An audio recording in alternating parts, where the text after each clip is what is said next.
गोड्डा गांधी मैदान में झंडोत्तोलन के बाद अपने विधानसभा क्षेत्र का दौरा करते नजर आई मंत्री दीपिका पांडे सिंह।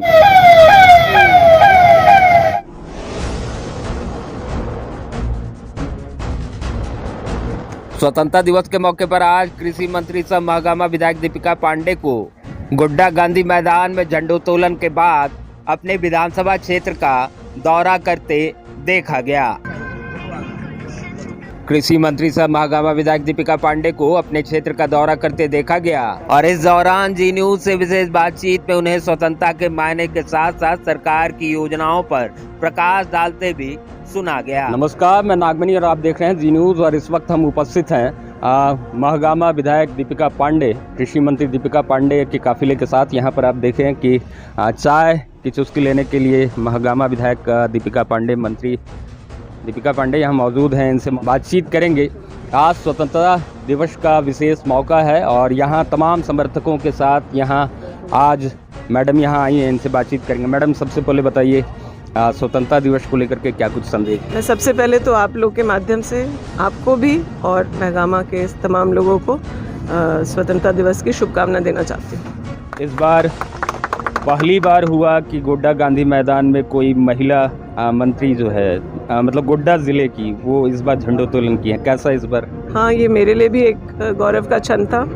मुझे भी इस बात का एहसास था कि जब मैं वहाँ खड़ी थी तो कई लोगों के शुभकामनाओं के साथ, कई लोगों के संघर्ष के बाद मैं वहाँ पर इस रोल में खड़ी हूँ, तो वो खुशी भी थी और एक जिम्मेदारी का एहसास भी था। सर, लोग जो है झंडोत्तोलन कर लेते हैं, सांस्कृतिक कार्यक्रम स्कूलों में हो जाता है, संदेश नहीं जा पाता, क्या संदेश है? देखिए, अब इस साल आप जानते हैं चुनावी वर्ष है, 5वां साल है हम लोगों के कार्यकाल का।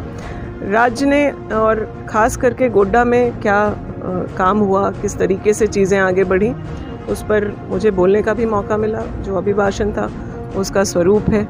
आप लोगों ने भी बदलाव महसूस किया होगा कि जन उपयोगी काम ज़्यादा हुए, सर्वजन पेंशन जैसी स्कीम आई, फिर उसके बाद अबुआ आवास हमें खुद के संसाधनों से राज्य सरकार को करना पड़ा क्योंकि केंद्र ने प्रधानमंत्री आवास बंद कर दिया।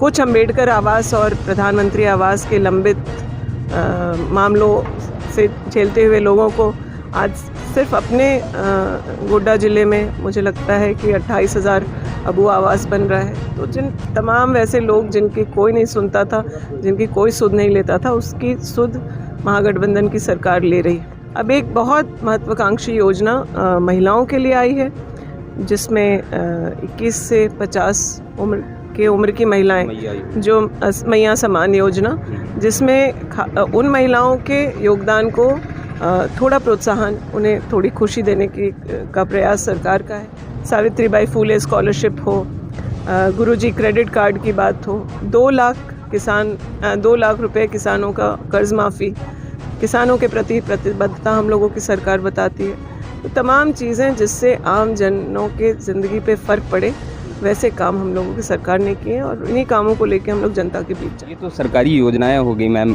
एक सवाल जो आजकल ज़हनी है कि जो प्रदेश की या देश की स्थिति है, खासकर अंतर्राष्ट्रीय मसले को बहुत सारे दिख रहे हैं।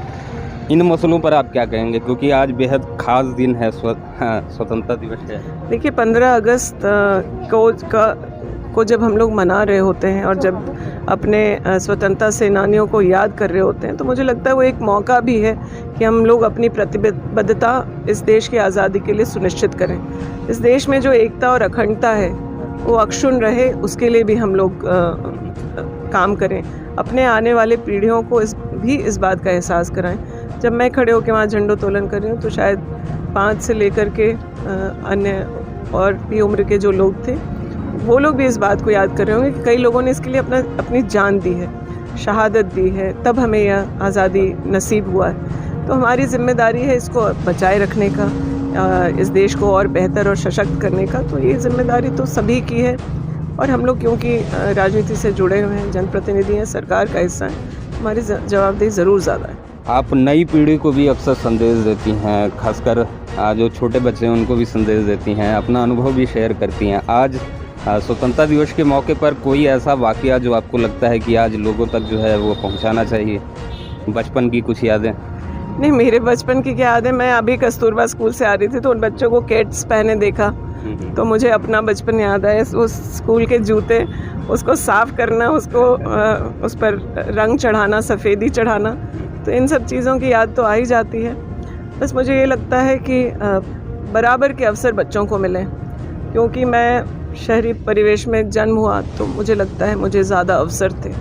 महगामा में जब मैं रहती हूँ तो जब अपने स्कूल के टाइम और अभी यहाँ महगामा के बच्चों के स्कूल के टाइम की बात करूँ तो अभी और भी अवसर हमें अपने महगामा के बच्चों के लिए उपलब्ध कराना है। यहीं अब डिग्री कॉलेज होगा, यहीं आगे अन्य भी टेक्निकल पढ़ाई हो, इन सब की सोच है।